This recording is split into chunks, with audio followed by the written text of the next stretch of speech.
Details have emerged about the talks between Donald Trump and Vladimir Putin, who have already held 2 phone conversations in the past 24 hours. US President Donald Trump stated that Russian dictator Vladimir Putin was very impressed by the start of the operation against Iran. At the same time, after the conversation between the 2 leaders, the Pentagon expressed hope for a swift peace in Ukraine. At the same time, Donald Trump announced that he is lifting oil sanctions from Russia and admitted that he may never reinstate them since Putin promised to help him with the war in the Middle East.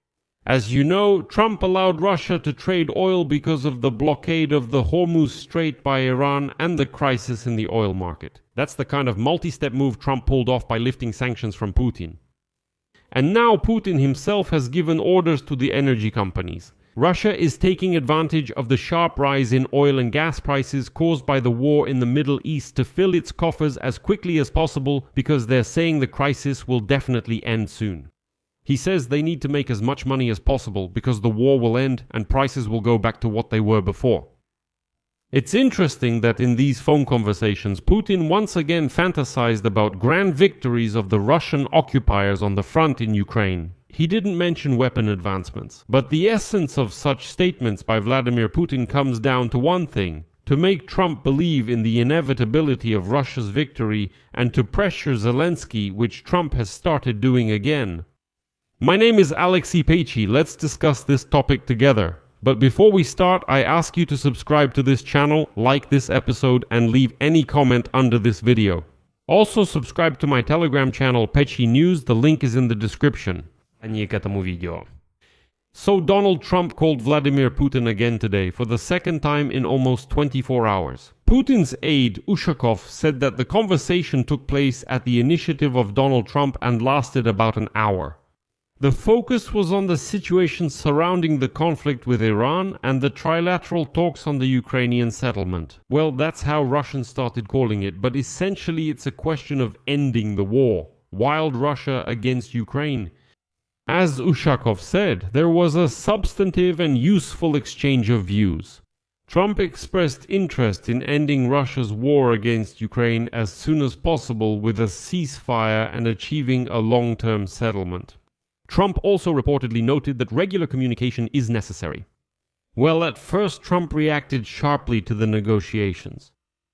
President of the United States Donald Trump, he stated that Vladimir Putin wants to be helpful regarding the Middle East issue. However, he would be much more helpful if he finally ended the war against Ukraine.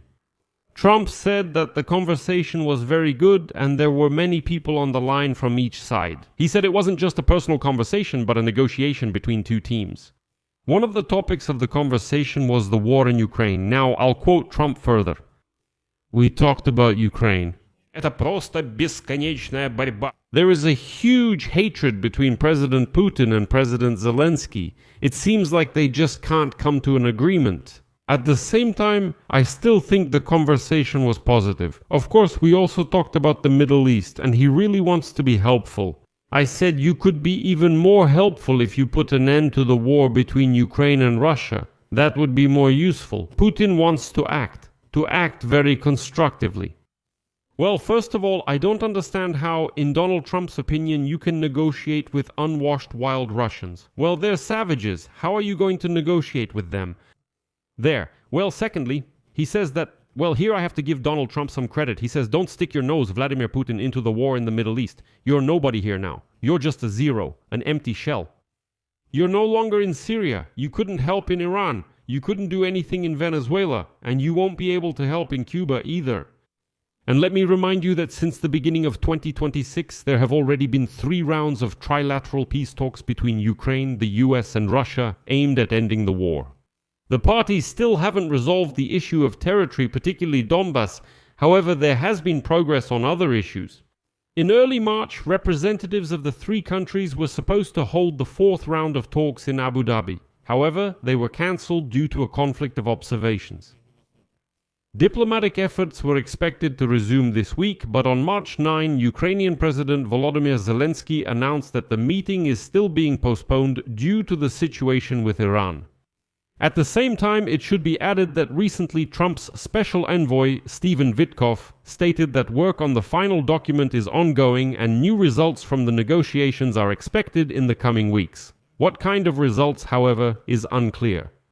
But Putin was satisfied. They managed to achieve exactly what I was afraid of. Those who have been subscribed to my YouTube channel for a long time remember that I always said this. Putin's strategy is to establish at least some kind of relationship with the American president's administration and to start one-on-one negotiations about US-Russian relations. And so that the issue of Russia's war against Ukraine starts to fade into the background, becoming less and less of a priority.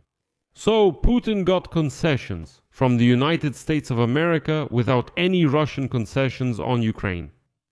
And now Putin is conducting part of the negotiations with Washington without tying them to Ukraine. Yesterday, Trump announced that he is easing oil sanctions against Russia to stabilize global energy prices. Obviously, easing sanctions could complicate US efforts to limit Russia's revenues, which it uses to finance the war against Ukraine. However, the Trump administration emphasizes the priority of energy market stability. Next, I will quote White House Press Secretary Taylor Rogers. President Trump and his energy team had a clear plan to support market stability even before the start of Operation Epic Fury against Iran, and they will continue to consider all reliable options. This is an interesting statement because the White House press secretary essentially admitted that Trump had planned in advance to lift sanctions on Russia. So she's saying that this was planned even before the start of the military campaign.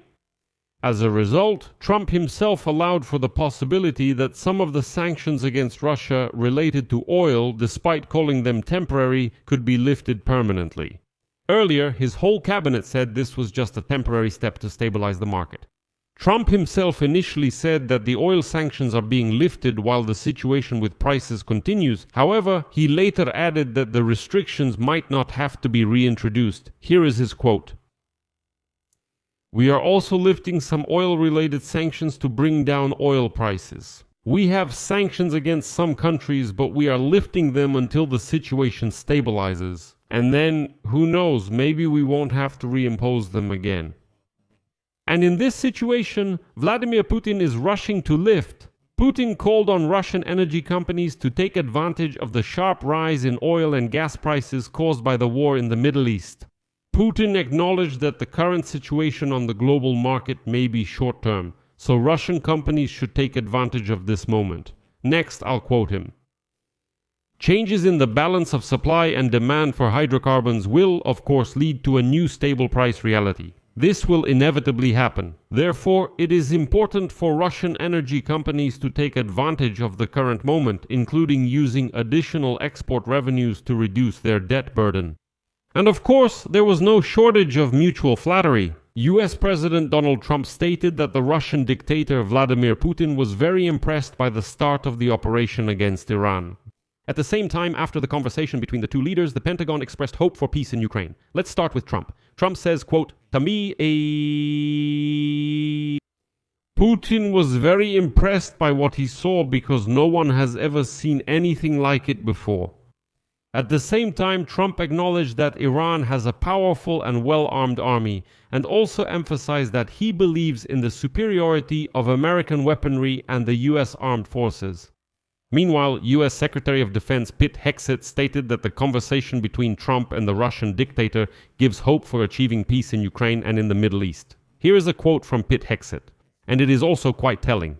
"You know, it generally shows a certain cult that has already formed in the White House." Pete Hegseth says, "I wasn't present at it, but those who were said that. It was a strong conversation that once again confirmed the hope for the possibility of achieving peace between Russia and Ukraine, as well as the recognition that regarding the Iranian conflict, Russia should not interfere." And it's unfortunate to say this, but Vladimir Putin is once again outsmarting Donald Trump. Kremlin aide Ushakov said that Trump expressed interest in ending Russia's war against Ukraine as soon as possible with a ceasefire and achieving a long-term settlement.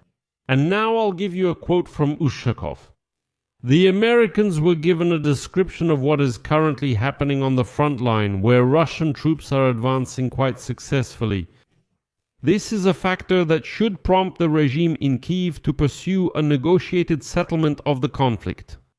Well, as you know, Donald Trump's supporters are too eager to believe that Russia is supposedly winning on the battlefield and that Ukraine would be better off just surrendering. I'll leave it at that. Share your opinions and conclusions in the comments below this episode, subscribe to the channel, hit the bell, and don't forget to like.